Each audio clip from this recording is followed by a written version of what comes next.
এক ব্যক্তি স্বপ্ন দেখতেছে যে একটা বাঘ তাকে পেছন থেকে দৌড়াচ্ছে, সামনে একটা কূপ, বাঘের ভয়ে সে কূপের মধ্যে লাফ দিছে,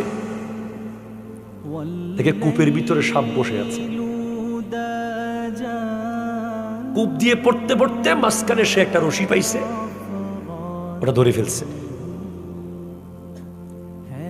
রশি পাওয়ার পর ওই রশি যেখানে ধরছে ঠিক সেই জায়গায় দেখে একটা মৌমাছির বাসা, মধু আর মধু। এই মধু পাইয়া সে উপরে বাঘের কথাও ভুলে গেছে, নিচে সাপের কথাও ভুলে গেছে। এটা সত্য ঘটনা। এরপরে কিছুক্ষণ পর সে দেখে যে সে সব বলে মধু খাওয়া শুরু করছে, রশি ধরে আছে আর মধু খাইতে আছে।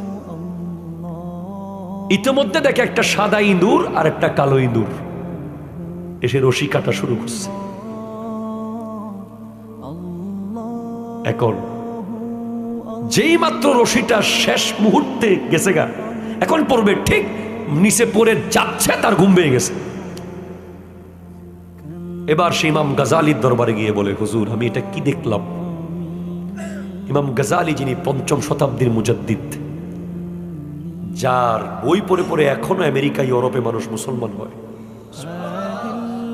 বিশ্ববিখ্যাত দার্শনিক, মুসলিম মুসলমানদের গৌরব ইমাম গাজালি বলে, উপরে যে বাঘটা তোমাকে দৌড়াচ্ছিল সে ছিল আজরাইল আলাইহিস সালাম, আর কূপটা ছিল তোমার কবর, নিচে সাপগুলো তোমার কবরের আযাব, আর রশিটা ছিল তোমার হায়াত, মৌমাছির বাসা ছিল দুনিয়া। তুমি মধুর বাসা দেখে মানে দুনিয়ার পেয়ে তুমি উপরে বাঘের কথা তথা আজরাইল আলাইহিস সালামের কথাও ভুলে গেছো, নিচে সাপ তথা কবরের কথাও ভুলে গেছো। হুজুর সাদা ইঁদুর আর কালো ইঁদুরগুলো কি ছিল? সাদা ইঁদুর দিন, কালো ইঁদুর রাত।